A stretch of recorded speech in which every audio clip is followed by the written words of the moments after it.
let's speak for a moment about emotional eating, and just get into that whole thing. That's a real big issue for people. There's a lot of people that might tune into this conference who would not consider themselves to be food addicts, but they might say, you know what, I do have emotional pulls towards certain foods or towards food in general, and I feel that I deal with my emotional state through the foods that I eat. Can you speak a little bit about what you've seen out there with that?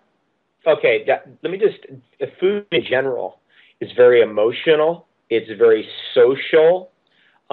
We generally don't really eat because we're hungry. We eat because we're hypoglycemic. And we start getting like shaky. And that's okay. Now, here's what happens with raw living foods and especially with superfoods. And what happens is you start to overcome your hypoglycemia.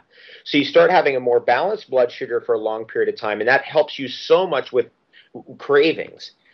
Because again, the craving could be when your blood sugar crashes, all of a sudden you're craving some kind of food to kind of get your blood sugar back to stability. And this is a mineral issue. This is why organic food is so important. This is why homegrown food is so important. This is why why wild foods like seaweeds are so important, is because they can actually get that blood sugar sorted out.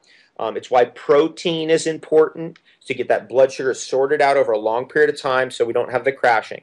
Now, that's just the basic metabolic chemistry behind everything. Now, the emotional eating, too, has components about feeling empty inside. Usually related, this is my experience, usually related to not being loved enough by the mother or father or both.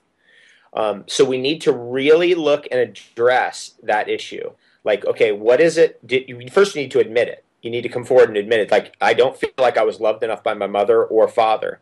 And then we need to look at, okay, are we trying to fill that hole up with the food? And there's lots of strategies and lots of technologies out there in emotional healing and emotional well-being. That's a little bit beyond where I deal with. But that's the basics of it. That's what I've noticed. And as soon as you realize that, like, look, your dad or your mom did the best they could with what they had, with what they understood, and you really take that into your heart and you feel that, then you can come at peace with it. And at that point, you can stabilize your emotional eating.